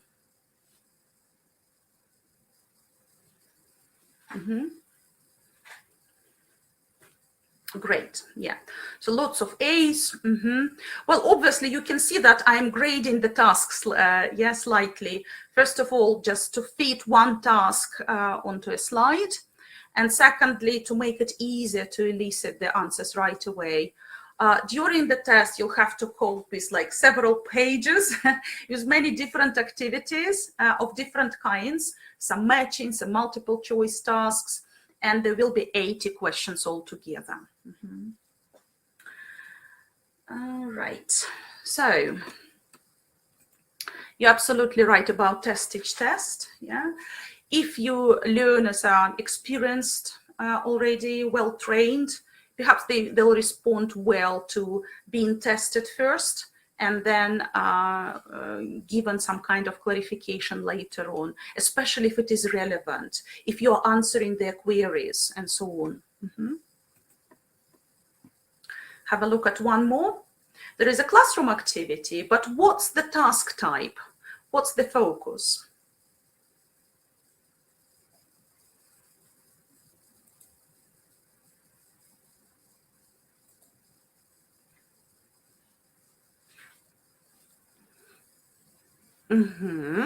Okay. Okay. So we have some different answers here. I've seen both A, B's, and some of you are saying C's. Actually, the majority of you think it's C. Okay, let's focus on the keywords in the rubric. We had to imagine that we were going and decide to take with us. So is there a hint of what language to use?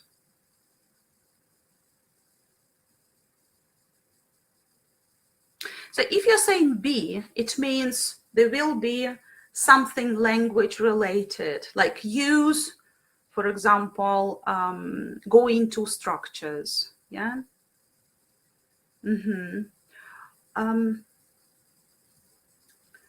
If you have to decide in groups, will it be writing really?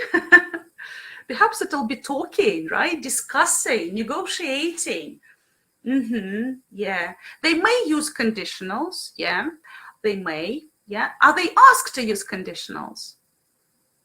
Yeah, so probably they'll be using quite a lot of modal verbs. Yeah, we can take this.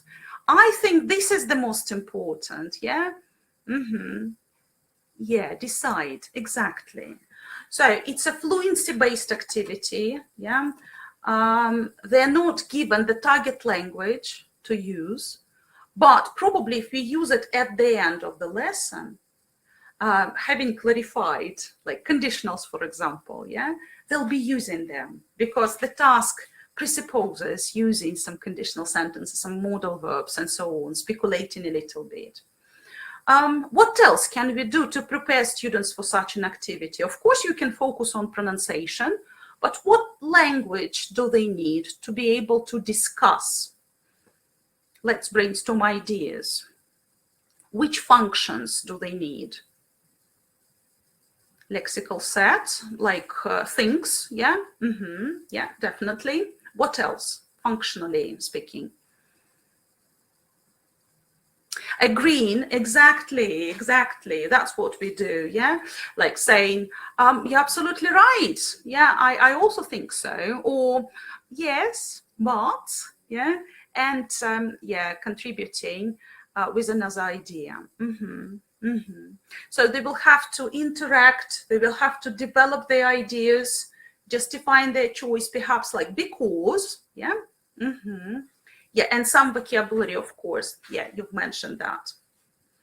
Opinion as well, yes. Okay, that's actually one of my favorite things, what I usually ask before setting up any discussion. Yeah, I ask students, okay, how can we express our opinion? And usually they say, I think, and then they get stuck, right? So what are the phrases we can use to give opinion?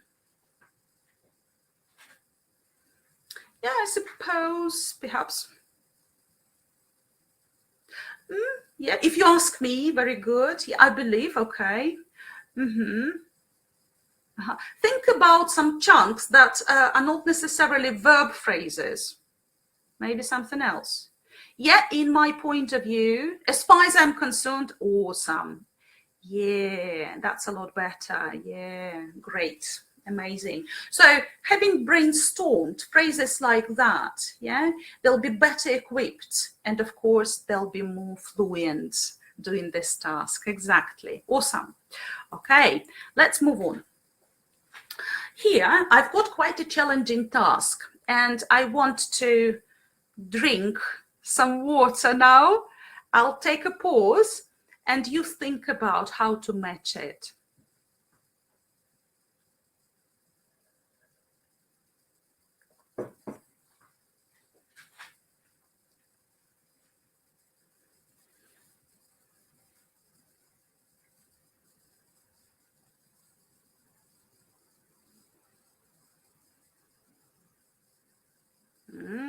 Interesting. It's good that you're considering things from the activities I'm showing, because that's what TKT is like. It's awesome. Yeah, you can get some ideas for your classroom. Something that you can use on Monday morning. Yeah, really practical if you think about that and approach preparation wisely. Nice. So many good ideas. Let me just have a look.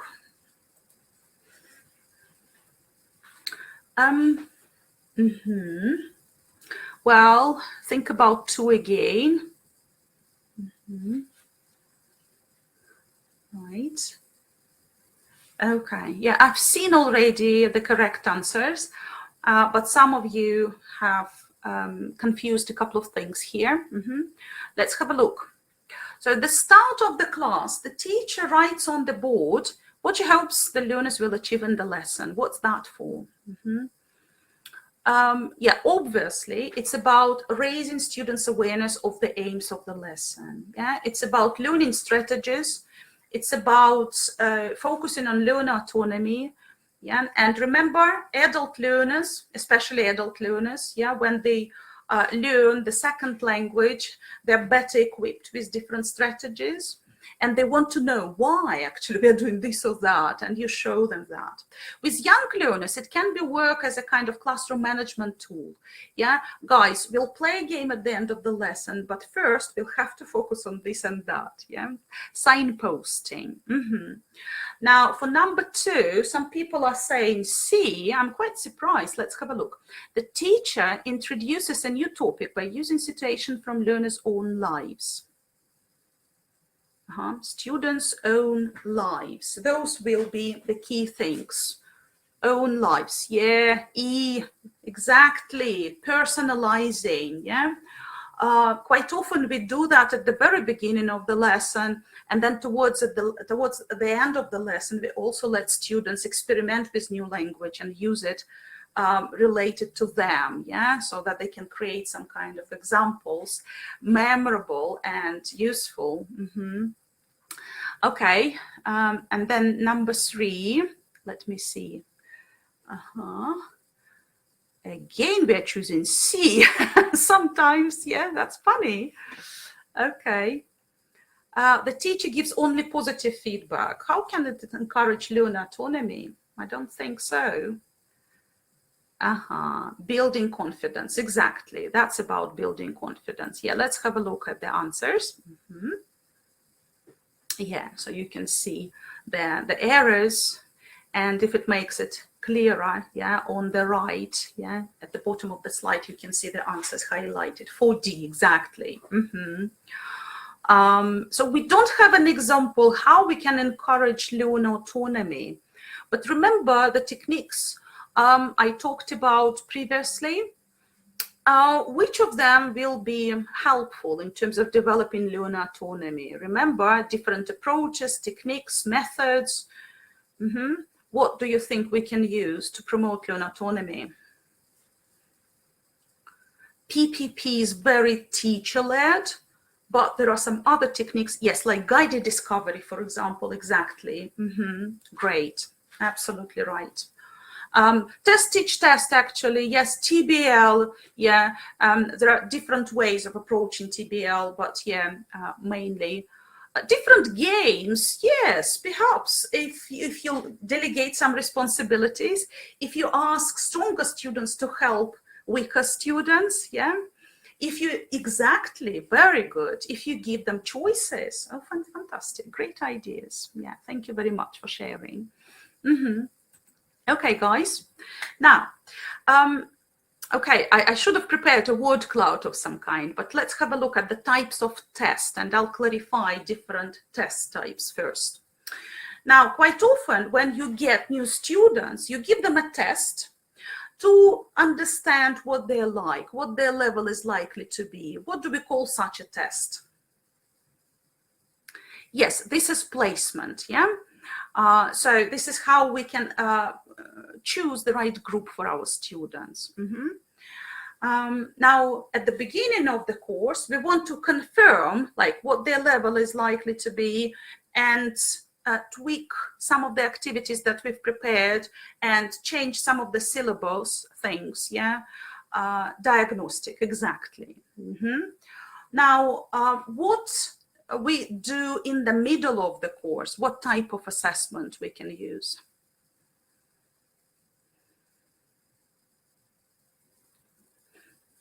Yes, so mainly we talk about different formative tools, yeah, and formal assessment can be used as well, like progress, yeah, or achievement tests.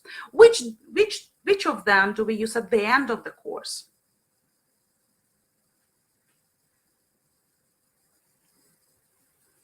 Achievement. Thank you, Anna. Yeah, absolutely. And progress is something, yeah, that is done in between the beginning and the end of the course.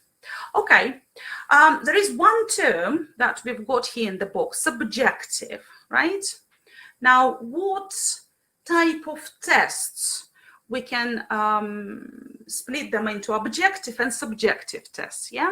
So let's talk about tests like this, yeah? Matching. Is it objective or subjective? Yes, and what makes it objective, guys?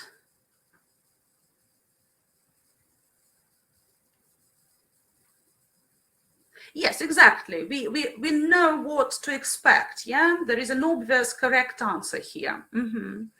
And open-ended questions will be subjective, yeah? They're hard to assess. And perhaps we need a set of assessment criteria to focus on to be able to be more objective, right? Good, amazing. Now, obviously, it's a matching task. And having clarified all the types, now we can have a look at the task. I can't see the answers right now. So could you type in your ideas again, those of you who have shared the answers already? Great. The whole course, yeah? The whole course. Right. Okay, I can see the correct answer here. Let me just clarify the difference between proficiency and achievement tests, right? Yes, you're right if you think achievement, of course. What is a proficiency test? Could you give me an example? Do you know some test names? Yeah, exactly. IELTS is one of them. Yeah, maybe some Cambridge exams, yeah, TOEFL and so on. So those are not based on the course of study. Yeah, anyone can take them and they can confirm their level of proficiency. And in number one, we have some kind of reference to the course of study, which makes achievement the only option. And number two, remind me what you were saying previously. Yeah, do we have E? Good, yeah, exactly. So it's a diagnostic tool and we discussed that briefly, but you're well aware of that. Yeah, that's amazing. Yeah, so CE is a good example of a proficiency test. Yeah, obviously for primary school children, starters, movers and flyers will be proficiency tests. Yeah, it doesn't mean that the level should be proficient, but it's just the test type. Good. Okay, awesome. Now, we are approaching the end of the webinar. I have clarified the most important areas that are covered in the model. And obviously, some of the areas are more peculiar than others. And perhaps you want to brush up on some terms related to assessment now. I can see you got inspired, right? But there might be some areas that you are well aware of, right? Anyway, let's revise. The first question, how many sections are there in Module 1? Yeah, there are 5 modules in general, but how many sections are there in a test? Yeah, actually there are 3 sections, yeah, and they are sort of subdivided into logical areas, like, for example, background to language learning and teaching, yeah, approaches and assessment, for example, yeah, those. Good.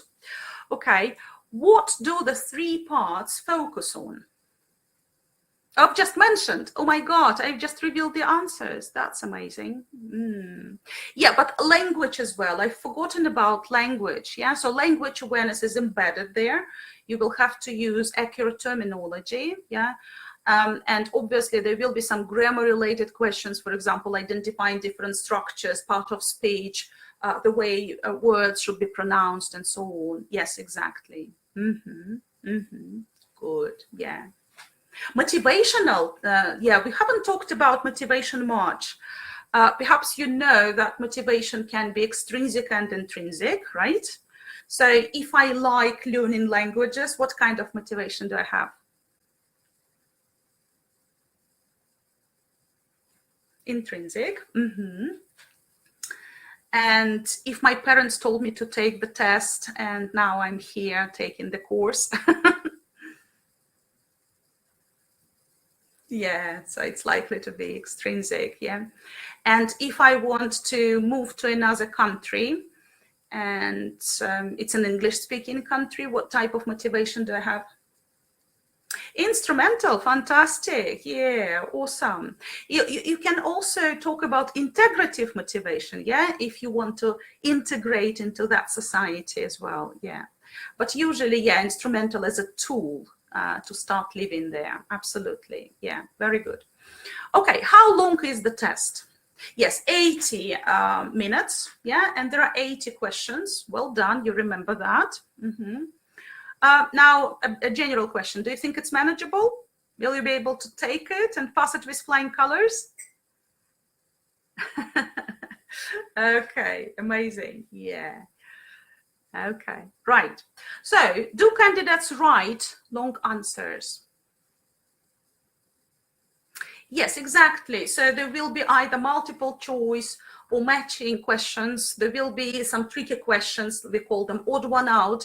But anyway, you're not writing anything. Yeah, you are just choosing the right answer, marking it, circling it, for example, in the question paper. But then you have to transfer the answers to the answer sheet, shading the lozenges there. Yeah. Exactly. Yes, they have a special answer sheet, and it's important to remind them to use the answer sheet. Yeah, I'm saying them as if you were teacher trainers, but we have quite a few trainers here, I can see. So candidates have to transfer the answers. Yeah, that's how they can count the score. The task types, we've just mentioned the task types, I think. Yeah, multiple choice, matching, odd one out, exactly. And where can you find a list of recommended resources? How can you prepare for TKT? What can help? What's the first source of information? Yes, obviously, the website, Cambridge website. You can find the handbook there. Start by searching for the handbook, first of all. Then the glossary, because the glossary is full of terminology. And basically, you need the terms highlighted there. Yeah, and the rest is history. Yeah. Some handbooks, yeah. Some other books, I mean, yeah. You can also find, of course, a lot of useful videos on YouTube, yeah, and Cambridge English, yeah, ran quite a few webinars on helping TKT candidates, including this one, yeah. So those, yeah, and some other books I recommended. Remember, I showed you a list of books for language teachers, yeah, like Learning Teaching, for example, by Scrivener, yeah, Penny Ear's book, and then books on language like Murphy, yeah, Swan, and Parrott. Yeah, those. Good. Yeah, exactly. Okay. Yes, Cambridge. That's the key. Okay, have a look. So, do we have any surprises here? Have we forgotten about something? Yeah, maybe there is something else.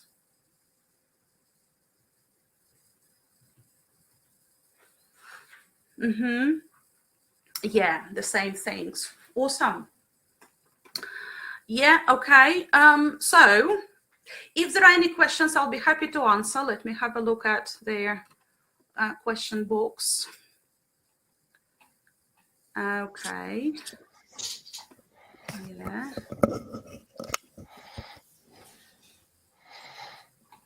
Okay, you've been really active the whole thing.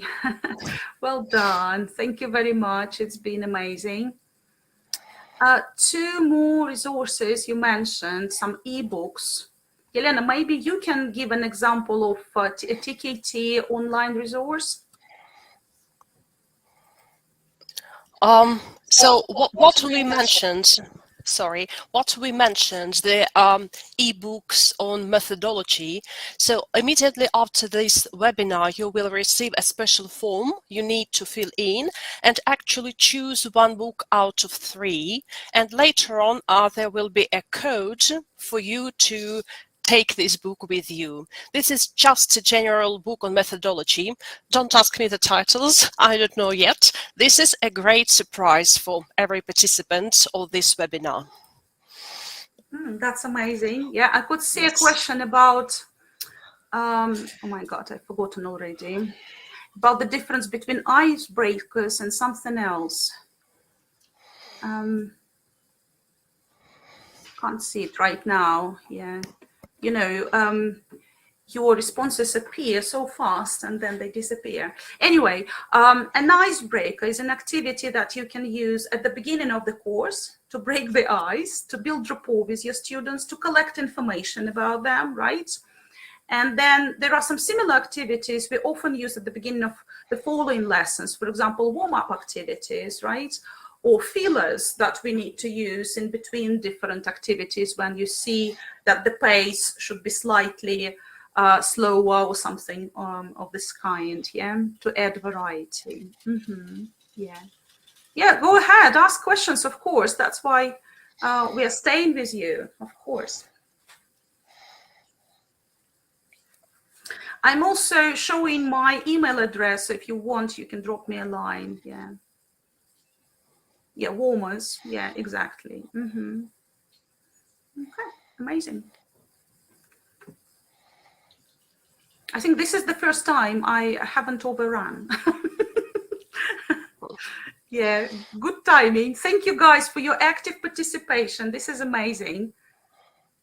Yeah, and it seems everyone wants me to express appreciation for your inspiring presentation, your years of experience, and just excellent depth of understanding of TKT and teaching qualifications, and your ability to present the subject in such an interesting way produced just one of the most memorable webinars. Thank you a lot, Anna. That was really amazing. And for all the participants, we are waiting you tomorrow. Yeah. Yes. Looking I'm also forward to that. Yes. Yeah, perfect. And I also put a Telegram channel for Central Asia countries, okay, just for you to receive all the information as soon as possible on every event. That's okay. Amazing. Yeah, so please join us in our Telegram channel, especially designed for Central Asia countries. Thanks a lot. Thanks. Okay. Guys, see you all tomorrow. Please come. We'll have more fun. Yes, definitely. Thanks a lot and goodbye.